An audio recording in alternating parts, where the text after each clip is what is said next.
students, myself Vijendra Chauhan from Shri Narayana Vidyalaya, Kanhan, and I am your maths teacher. Today we are doing chapter 8 of 5th standard, part 2, multiples and factors. This is the name of chapter. क्या नाम है chapter का?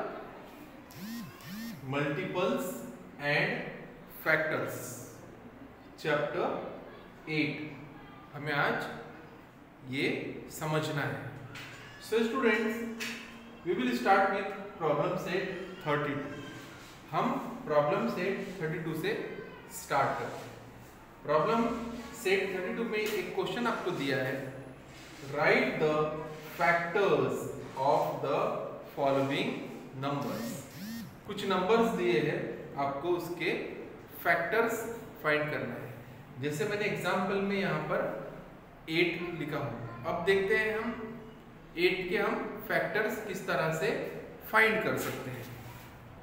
So students, लुकिए, हमें ये देखना है कि ऐसा कौन सा टेबल है जिसमें 8 आता हो. 1 में तो आता ही है, 1 के अलावा सबसे छोटा टेबल. जैसे फॉर एग्जांपल 2 में 8, 2 के टेबल में आता है 8. यस, पॉसिबल है. यस, कैसे? 2 into 4 मीन्स 2 4 जा 8. तो देखो कैसे लिखेंगे हम. सॉल्यूशन पार्ट, 8 2 के टेबल में आता है मीन्स 2 into 4, 2 4 जा 8. देन अब यहाँ है 4 फिर से 2 के टेबल में आता है. कैसे? इस तरह से. पहले हम ये 2 को एज इट इज लिखते हैं. दिस इज 2 into फिर 4 आता है क्या 2 के टेबल में? यस. कैसे? 2 into 2. सो 2 into 2 into 2 ये है फैक्टर्स. किसके फैक्टर से? ये 8 के फैक्टर से. ऐसा ही आपको सेकंड प्रॉब्लम दिया है. सेकंड प्रॉब्लम में दिया है आपको 5. आपको 5 के फैक्टर्स निकालने हैं. 5 के फैक्टर्स कैसे निकलेंगे? ऐसा कोई टेबल जिसमें 5 आता हो, 1 के टेबल में आता है, उसके अलावा 2 में नो, 3 में नो, 4 में नो, 5 में यस. मीन्स 5 के फैक्टर्स के लिए हमको 5 का टेबल आना जरूरी है. तो 5 into 1. So 5 into 1. This is the factor for 5. Then next is 14. Third problem is given here as 14 दिया है थर्ड. तो 14 के फैक्टर्स हम कैसे निकालें? 14 2 के टेबल में आता है. यस, 2 7 जा 14. So 2 into 7 is 14. और 7 किसी टेबल में आता है क्या? 2 के टेबल में डिविजिबल है? No. So it remains as it is. So students, इसी तरह से आपको फैक्टर्स फाइंड आउट करना है. प्रॉब्लम सेट 32 में जैसे मैंने किया ऐसे ही आपको फैक्टर्स फाइंड आउट करने हैं. Then let's see students, next topic, tests for divisibility. हमको ये समझना है कि किस तरह से कोई भी नंबर कितना भी बड़ा हो तो हम ये कैसा पता करेंगे कि वो 2 के टेबल में आता है या नहीं आता है. तो उसके लिए हमको सिंपल ट्रिक यूज करना है. जैसे हम जानते हैं कि 2 के टेबल में 2 आता है, 4 आता है, 6 आता है, 8 आता है। सो कोई भी नंबर कितना भी बड़ा क्यों ना हो, अगर उसके यूनिट प्लेस पर ये नंबर आते हैं तो वो नंबर 2 से डिवाइड होगा।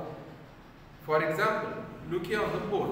सबसे पहले हम करते हैं फॉर 2, एक नंबर लिखते हैं हम 9 4 2 3। देखो इस नंबर में यहाँ 3 है यूनिट प्लेस पर। अब ये यूनिट प्लेस पर हमने क्या कहा था कि अगर 0 2 4 6 या फिर 8 अगर हो, 0 2 4 6 या 8 अगर यूनिट प्लेस पर हो तो वो नंबर 2 से डिवाइड होगा। सो यहाँ पर 3 है तो ये नंबर 2 से डिवाइड नहीं हो सकता है। लेकिन अगर हम नेक्स्ट नंबर लिखे यहाँ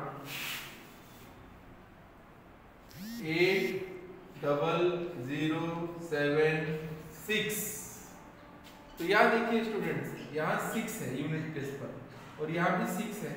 इसका मतलब ये नंबर 2 से डिवाइड होगा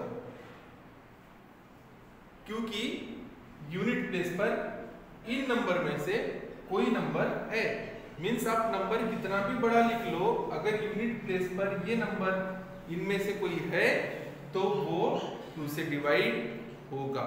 यही है टेस्ट फॉर डिविजिबिलिटी फॉर 2। अब देखते हैं हम 5 के लिए। फॉर 5 अब कैसे पता चलेगा हमको कोई भी नंबर कितना भी बड़ा हो अब वो 5 से डिवाइड होता है या नहीं होता है? तो हमको सिर्फ एक छोटी सी चीज दिमाग में रखनी है, वो है 0 और 5।